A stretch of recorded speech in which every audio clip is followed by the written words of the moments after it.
Welcome back, everyone, to Getting In, a College Coach Conversation. We are answering your questions for the remainder of today's podcast. And joining me, as she so frequently does for this, is Shannon Vasconcelos. Hi, Shannon. Hi, Beth. How are you? I'm good, thanks. Thanks for joining us. And for anyone who is new to the podcast, Shannon works here at College Coach, but is also a former financial aid officer at both Tufts and BU. Shannon, we are going to start with the one and only finance question we have this week, because apparently our listeners are all set. They've got it all figured out. They're regular listeners. They know it by now.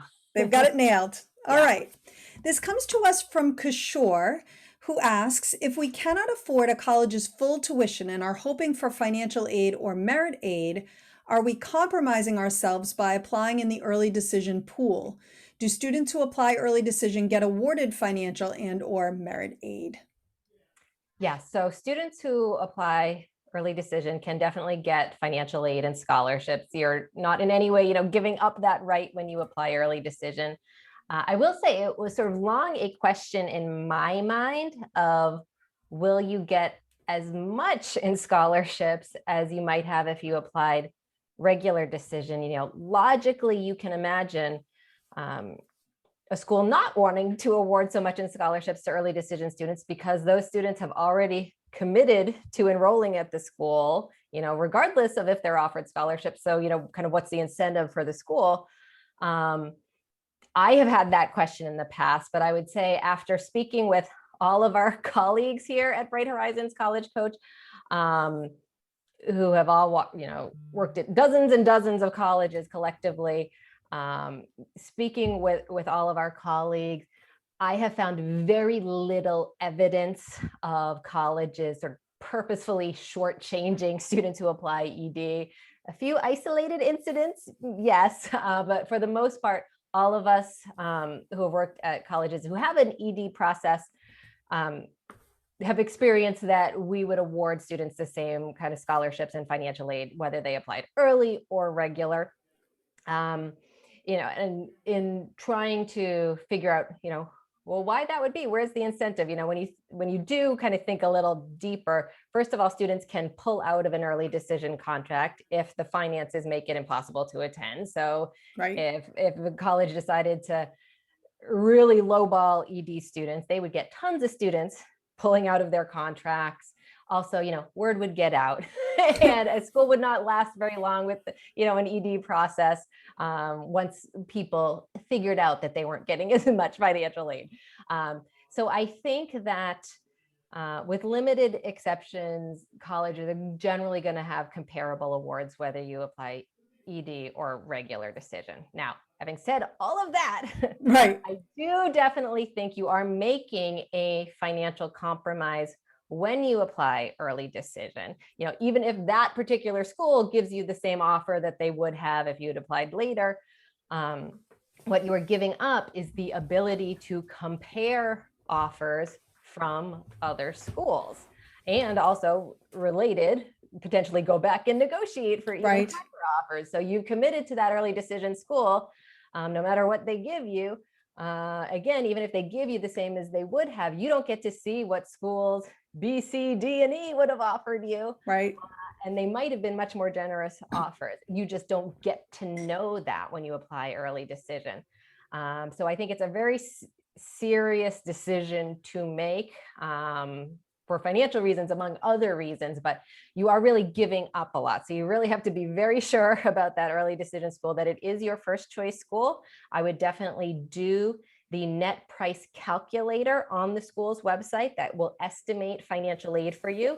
It will estimate always need-based financial aid, may or may not estimate merit scholarships. So they're not perfect tools, but they're the best tools you have to see in advance what a college will cost you. So if you're thinking of applying early decision, do the net price calculator. You really have to be comfortable with the number that it shows you. You have to be willing to pay that price, even if another school offered you more money. And I think that's the big if. That's what you don't get to know.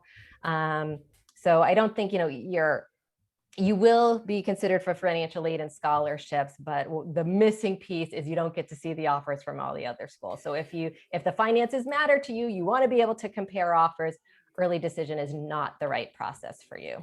Right. And the only thing I would say too is that often you want to use early decision strategically.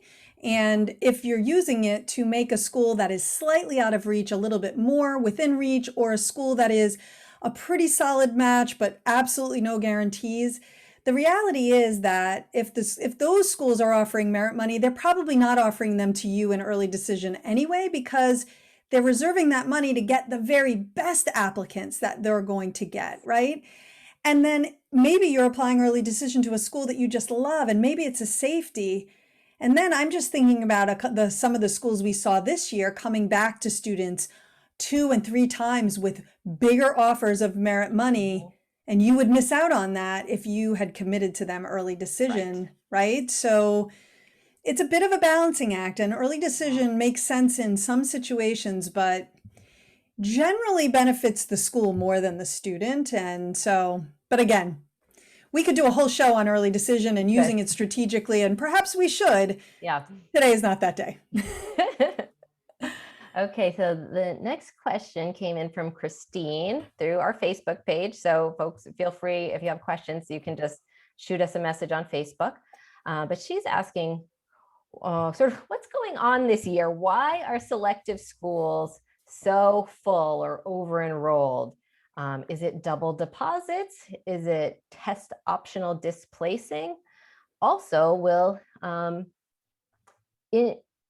internationals, I'm assuming international students there, cause wait list movement before August? Thank you. Right.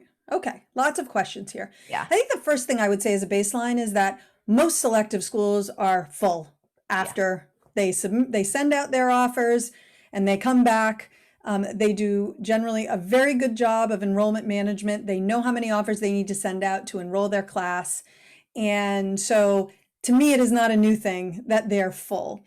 To be over enrolled, I think what you're seeing there is a little bit of hedging, because some of the enrollment management tools that they've used over the years are a little bit out the window when you eliminate both test scores and you factor in COVID, and you really, it leads to a lot of unpredictability. And so what we might have seen this year is that for schools that have early decision, they filled a bigger portion of their class in early decision, and then got a little antsy in regular decision and maybe admitted a few more students than they normally would because they just weren't sure, and then were surprised when those students accepted the offer. Are some people double depositing? Sure, but the fact that we still aren't seeing huge movement and leads me to believe that wasn't a big thing. I don't think it's ever a big thing. Yeah.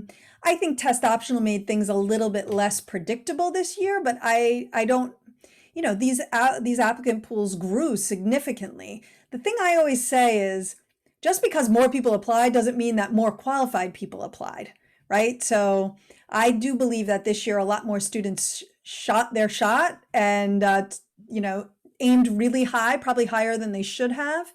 But I don't think those are the kids that got in. So I really think it comes down to so much unpredictability the previous year that maybe they admitted a few more students than they thought they would. So I also think, especially if a school is over enrolled, that they are praying for summer melt, which is what you call it when students ultimately decide they're not coming, and as could be the case with some international students.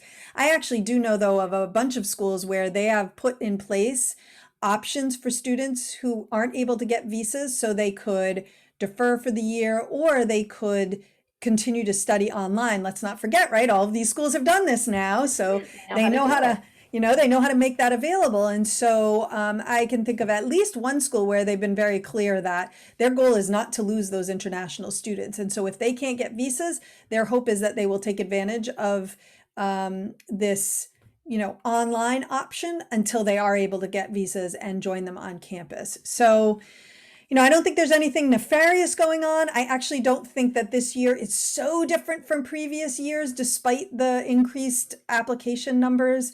The one big change is just that things were a little bit unpredictable. But at the selective level, those schools are always full. Right.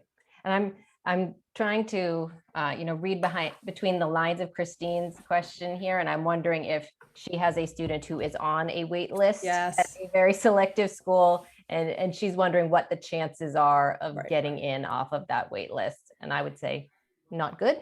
Now, yeah, I would say at this point, so this podcast is going to air on July 8th. I would say that most waitlist activity typically is done by mid to late June, and that's late. Because Yeah. what happens is students have committed to other schools. They start to get excited about those other schools. If you're going to need kids from your wait list, you typically want to pull them early and not late, because the later you wait, the less likely those students are to come. And to waitlist activity in August is really, really limited, Yeah. rare. I would say, unfortunately, every week that goes by makes it that much less likely that anything is going to happen. Some schools will very nicely reach out to you and say, hey, we've closed our wait list. Thank you so much for your interest, and let you go, which I really like. Other schools aren't so great about that, which I really don't like. I do know some schools will actually reach out to a select handful of students who are on the wait list and ask them if they would like to remain on the wait list, and then cut everybody else loose so that they have a core group that really are sort of like gung-ho. Yep, tell me on August 15th, tell me on August 19th. I will turn around the car if I am heading to one school and come to you. Again, pretty rare. But if the student has heard nothing, if there's been no communication from the school, I would say it's pretty unlikely at this point. Makes sense. And this question, I think, is actually from Kishore, our friend who asked the question about the financial ramifications of applying early decision. Related admissions question: if my son sends his application early to a college, but doesn't actually choose the early decision option, does not check that box, will his application be viewed, or will it be set aside until much later to be viewed along with the other regular decision applications? Yes, that's exactly what's going to happen. It's going to be set aside. So, because when you submit your application is typically less important than which application deadline you choose. And if you apply early decision, because there is a commitment there, the student must sign that they acknowledge the commitment, the parent must sign it, the school counselor must sign it. So it is an active process to place yourself in the early decision applicant pool. Similarly, with early action, there's no commitment involved, but you have to select the early action pool to be placed into that and read at that time. Otherwise, the schools are focusing early on the early decision, early action applicants or the priority decision applicants, and then they leave the rest of the applications until after the regular decision deadline. So in short, it gets you nothing to submit your application super early, especially if that time might have been used to improve the application. There's no harm in submitting it early. If you want to, it'll just go into a holding pattern and it will be brought out when it's regular decision. But most students that I know are not submitting their very best work necessarily when they submit it really early. So what I sometimes find is that families are super focused on the idea that, oh, we're going to get the application in really early and that's going to show how interested we are. All it's really going to do is, if you're not selecting a special early application process, all it's doing is it's going to go and sit and gather dust until it's time, right? There are no assumptions made that you're super interested because you submitted it early. So my advice is get it in a week or two before the deadline, because that way you avoid any tech issues that you might run into where you've got a lot of students trying to press submit on the same day. But getting it in months early, there's no benefit to that. So I'm not sure why you would do it. Gotcha. Next question comes in from Jennifer. My daughter will be applying to many highly selective schools. She takes the highest level of all 5 core classes available each year. She enjoys science, and in addition to taking AP Physics junior year, she took AP Chemistry and Honors Engineering. However, she is likely going to major in humanities in college, not science. Is it a problem if she takes AP Biology and Honors Organic Chemistry senior year? She will be taking an Honors Holocaust class and the other core classes, but no other humanities, as she's not interested in what her school offers. let's define what a problem is, right? A problem is if you are not taking all 5 major subjects all 4 years. So because you said she is, I'm going to assume that that second science isn't replacing Right. something else, right? So you said she's going to take an honors Holocaust. What I would say is this: if she's planning to apply as a humanities major, that's one thing. If she's planning to go undecided but thinks she will focus in humanities in college, that's another entirely. And then the third thing I would say is that one of the things about high school that's not so exciting is that you don't always interested in the school classes that you're taking. So if she's going to apply as a humanities major, so maybe she's going to apply as a history major or an English major or sociology or psychology, it might not be a bad idea to have a humanities class. Or and what are we defining as humanities? I would say all those things I just mentioned. So if she's taking English, well, there's one in the humanities. She's doing honors Holocaust, that's a social science or a history, so that's the other. She's doing her foreign language, in theory, that's kind of humanities, sort of, but not entirely. She's taking math. She's going to do two sciences. Is the honors Holocaust? I don't know if she's done an AP level history class. I don't know if she is doing, if she's done anything else related to that, but I'm not sure that the argument that she's not interested is necessarily the best bet, right? When you apply as a specific major to a college, what you're doing is you're throwing extra emphasis on your preparation in that area. So if you are doubling up 2 years in a row on science and then you apply and you want to be a history major and they look at your record and they realize that you opted for a semester long class in senior year when there were 2 or 3 other full year length classes or even an AP level class that you could have taken and you Right. didn't, it's going to feel like a disconnect. It might actually feel like your daughter really wants science, but instead is, focusing on the humanities because maybe it's easier to get in, she thinks, right? So you just don't want to create. So at the start, I said it's not a problem if you're doing all 5 subject areas, and it isn't. What is a problem is if you create a disconnect between what you want to study and what it looks like your preparation is, and what the college might think you want to study. So I might really strongly think about, if the honors Holocaust is a full year class and she's already got an AP level history, then maybe that's no big deal, not a problem. If she's doing only one semester in the social sciences, including history, Yeah. maybe you want to rethink that piece.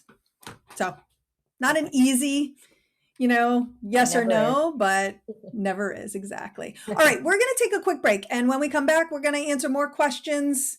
I don't think we have any more for you, unfortunately, Shannon. So it's going to be me again. All right. So assuming you still want to hear me talk, don't go away.